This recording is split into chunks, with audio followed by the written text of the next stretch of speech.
Okay, welcome to Castle Crashers on Insane Mode. Let's do this. Also, I was surprised that your video saved in literally like 2 seconds. Oh yeah. Fraps, it's just hit F9 starts recording, F9 stops recording, F9 start again, and you're all good. I'm not quite sure how it does that actually. Because I remember the painful days of Camtasia, like you'd have to wait like a good 40 minutes just for it to save, render, and just wait for the video to start up again. Yeah, I don't know how it does either actually. Now that I think about it, because every other program I've had, it does take a while. Yeah. Ah, and there's that girl again with her face covered up completely. And since we're not really like focused on leveling up, like even though you can get experience on. Oh my god, that brute went down immediately. How did that happen? I'm sorry. I didn't mean to interrupt you there. Oh no, I was just thinking like that kind of intrigued me too, considering I know BTs have quite a bit of health, and this is insane mode, so. Wait. Did he not have the health of an insane mode enemy or something? Because I swear he just went down it right away. Or I wasn't paying attention. If I wasn't paying attention, I'll feel really stupid. Like if I was really like if I really was wheeling on him for like 5 minutes, that'd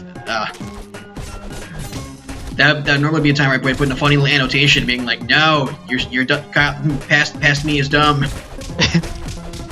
I'm not sure if I'm gonna be doing that though. Also, I loved how he was kind of like glitching through the He was going like sideways. Yeah, that was funny. Well, that's why going up and down this thing is weird. Also, whoop whoop. I'm so easily amused. Let's go. Wee. Max agility is so fun to play with though. Yeah, especially for the arrows. Oh yeah. Oh freaking thieves! Leave me be. Oh my god, I can't even get up. Oh my god, stop it.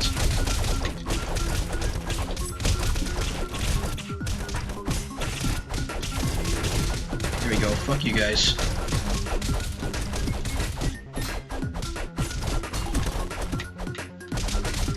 Crits. Yeah, another thing though is that I'm not going to be doing as much work with editing these videos as I used to, for several reasons. One reason, the biggest reason, is because I'm trying to pursue a new hobby. I'm looking into animation, but I'm probably gonna get to work on that once we're done recording this for the day. No, once we record this and once me and Dan record more Donkey Kong Country, then I'm probably gonna move on to animation and kind of do both these at the same time. But another reason though is because I really don't need to do all that much editing also. Because in the last playthrough, I wanted to show off secrets and stuff, and show off everything and correct anything I was wrong with. For this, we're mostly just gonna be playing it though. It's not gonna be a full walkthrough. We're just playing through the game and see if we can beat it. So it's gonna be much simpler. But yeah, not as much crazy editing involved this time around because I don't need to, nor do I really want to. Yeah, I think it takes a lot of time, much more time than it takes to actually record the video, and oh yeah, it's absolutely. Plain out not fun. Sometimes the results can be kind of fun though, like the do you remember like the preview I did for the pirate ship level? There's a little preview where I like said like in the next episode, and that took a while, but in the end though I was laughing at it. I'm just like, this was kind of cool. Similarly, yeah, and then like my Mario World montage, like of all the fails I did, and when I'd be giving like a friend of mine like from when I'd be doing load states. Yeah, similarly, I was just talking earlier.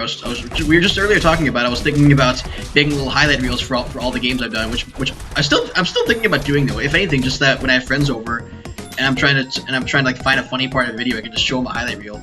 Because those are the highlight reels are more fun to watch than a whole game is, obviously. Because it shows like all the best parts of exactly. Yeah, exactly. I still watch the one highlight reel I ever did make though was the very first LP I ever did, Spyro Dawn of the Dragon. I made a highlight reel of that because it was the first one I ever did, and it was kind of special in that way. And I still watch that from time to time, and it's still funny. Even though the video quality is terrible, but it's still some funny stuff in there though. Especially all the glitches. I still remember the first video I did was like a Brady hiss, and I used like the emulator recording system for that. Oh yeah. The first thing I ever did on YouTube actually, and this was something that I'm not even sure if I ever actually talked about this, but there was a time, I don't remember why. I think I was like think I was grounded for like a week or something. Like my dad said no more video games for a week or something like that, and I was so insanely bored that I just started making video game reviews. I think the first one I did because I just played it and I'm like, oh, this is a fun game. I just straight made a video review of Kirby's Epic Yarn because that was what I played at the time. That was my first ever YouTube video, but it's long gone now though. And then I think after that I also did Spyro: A New Beginning because that's the game I was planning on doing soon, and the Eternal Night as well. So 3 video game reviews: Kirby's Epic Yarn, Spyro: A New Beginning, and Spyro: The Eternal Nights. And then when I started actually doing Let's Plays, I deleted those videos for some reason. I don't think they were that good anyway, though. Normally I don't like doing reviews because like I don't want to like kind of like put effort, like I don't want to push a game like too far and like ruin the game experience for myself, like, because I know like if you do like too much work, like it just starts getting not as much fun. Also, sorry, I want to do it too. Yeah, it's fine. See, I disagree. I think if it's a game you really like and you want to talk about, it's fun to do that. I don't know. I kind of like reviewing things sometimes. Like just the other day, one of my favorite bands released a new album. Day after my birthday, actually, Avenged Sevenfold released The Stage, and I put up a review on iTunes just to initially just kind of say, hey, here's what I think of it, and the thing turned out to be like 5 paragraphs long. I'm not sure if you ever saw on Steam, but I actually like made a review for Terraria and another like mini golf game called Golf with Your Friends. Oh, really? And those were like pretty good, lengthy reviews that I just really like, and yeah, exactly. If I something get a lot of detail once I actually get started. Yeah, see, I'm the same way, which is why I didn't really mind doing reviews. So this is the farthest that I ever got in Insane Mode, because this is where we did our grinding. And like if we let the enemies spawn for a bit, like we can show them like what they... Oh, especially with the lightning. Oh yeah. I kind of wish like I was actually playing as but yeah, like just get a lot of enemies spawn and then just get a whole bunch of enemies grouped together like this and just exactly on the side of the screen. And while we were grinding, we pretty much avoided attacking the boss altogether. I'm gonna repeat that because I'm not sure if the game glitched out or if everything glitched out, but we usually, when we grinded, we avoided attacking the boss altogether and just focused on just the minions. And yeah, it's fast leveling because these guys spawn so much, and it's on Insane Mode, so they have quite a bit of health as well. I still think it's weird that you get experience per the number of times you hit enemies. It's not based on damage. I still think it's really weird. But it helped in my case though, because I went in with absolutely nothing put in my strength at all, so I could just wail on a single troll like 60 times before they died, and I racked up the experience by doing that. Also, if you guys choose to do grinding here as well, do not take the enemies lightly. If you get started in a combo hope, they can kill you in seconds. Oh yeah, that does happen. If they all swarm you, you just can't move. Yeah. You know, it's kind of like some of the harder arenas in this game, where that same thing can happen. If you're doing a solo arena, you can just get gangbanged by everybody, and you just can't do anything about it. Because if watching people heck, like I was like me just a tiny bit, but not enough to feel. So why are you attacking the minions? Oh yeah, I guess I kinda got distracted a little bit. We're not grinding anymore. We don't need to. Ah, dang it! I actually used the potion. I might start freezing them though, just to make this a little easier for us.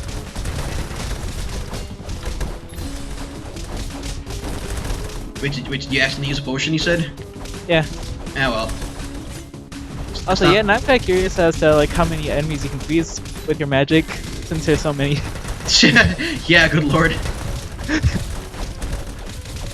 Because usually there's not this many enemies on screen, so... Oh, there's even more when we were doing this with Zach though, I'm sure. I almost have my XP where I'm maxed out. Now it's getting there anyway.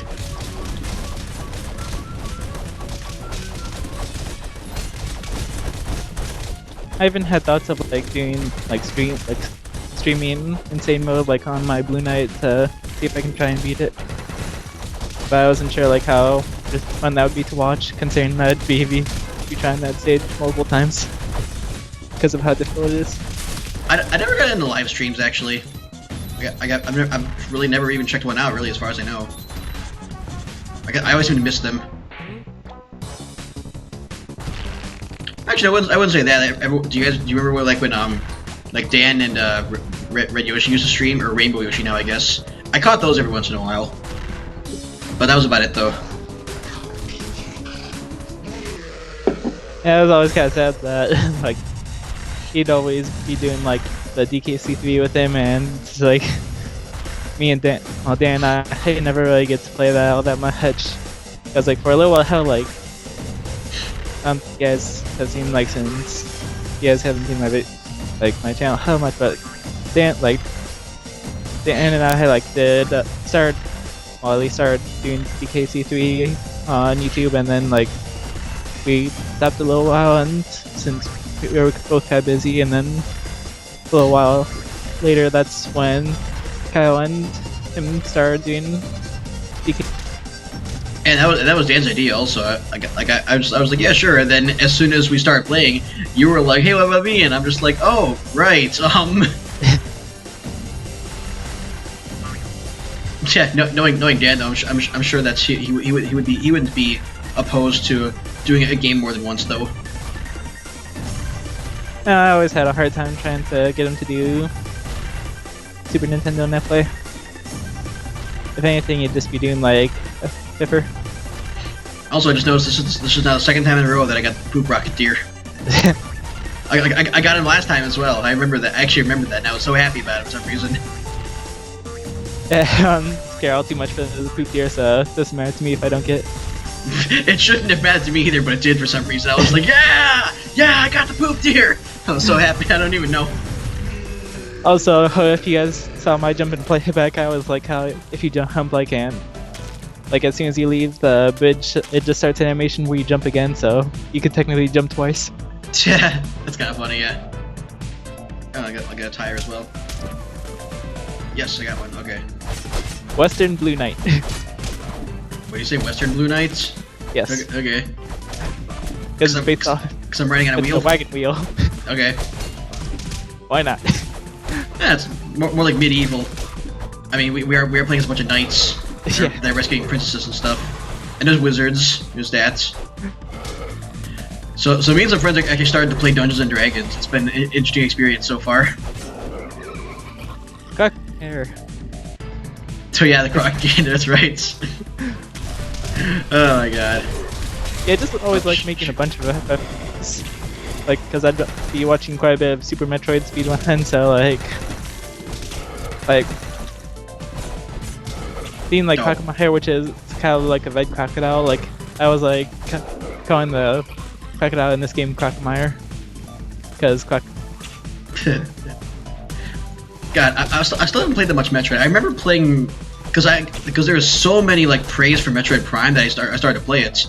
But I was expecting that was my first ever Metroid game, so I didn't know what to expect. I was expecting like a whole bunch of action and stuff, like a typical first-person shooter. And when I actually had to explore and stuff, I wasn't really ready for that. So I played. Yep, Magic Poke. That's right. I played the first Metroid Prime, and I thought it was like, I guess it's just my style of game is all, just running back and forth in the same areas over and over again, which some people may like, and that's fine. But I didn't care much for it though. Metroid Prime 2, I couldn't even finish. I got stuck at some point, and then I just didn't bother. One Metroid you should play is Metroid Prime Pinball for the DS. So really? Yeah, that's definitely one of the best pinball games out there in my opinion. Though it is really difficult. Huh. Admittedly, I only beat the game once without save states. God, I can't even remember the last time I've ever played any sort of pinball in a video game. I don't even think I own any pinball video games, like really. I think there was one time where Nate brought over his like Sonic like Mega Collection or something, and then had a Sonic Spinball on it. But oh yeah, that's probably the only thing I remember though. We're definitely using a couple potions this round.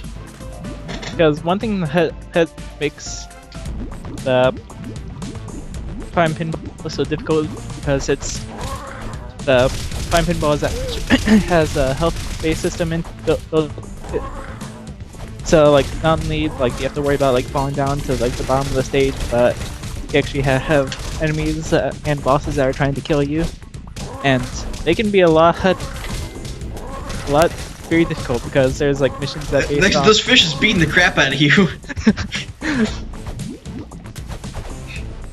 Oh, I'm sorry. I keep distracting you from what you're saying. Just myself like, talking is like kind of like distracting me from like Just shoots. playing. That's why I wasn't really focused on dodging all that much. But yeah, like there's like a lot of missions that like in Prime Pinball, like you have kind of like in Metroid Prime the original, like you have to get 12 artifacts in order to get to the final area of the game. So there's like random missions, like you have to kill some Metroids based on like random enemies in order to be able to get artifacts. And because of the head, like enemies can have a lot of cheap shots on you, and you can't really do much about it since you're not too good at controlling pinball. It can be kind of hard to maneuver where you're going, and Metroids can home on to your... And there's also space pirates shooting missiles at you. Oh yay! That sounds like a very exciting game of pinball. Yeah, it's very fun. Also, very difficult. And if you see like the last form of like the final boss, it almost kind of feels like a bullet hell. Really? I bet the inner Toho fan loves that, right? Not as much, not as like bullet hell as a Toho game, but yeah. For Metroid style game, it's kind of like a bullet hell. I actually like back when I haven't been watching like people play videos in quite a while. I kind of stopped for a while, but back when I did watch everything people upload though, I did watch you play Toho, and every episode I watched that and I'm just like, no, that's not for me. No, thank you. It's ridiculous. Oh goddamn, really now? I also love the Toho Mario ROM hack. That was a lot of fun. Oh jeez.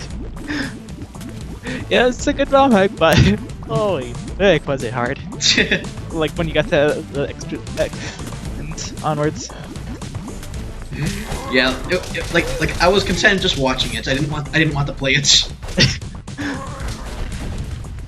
Yeah, I'm sure as you saw like my big Fujiwara boss the extra stage, I was usually I get annoyed when people abuse save states, but for that one I totally understand. It's just the fact that if you die once, you have the entire game. You have to restart the entire game over again.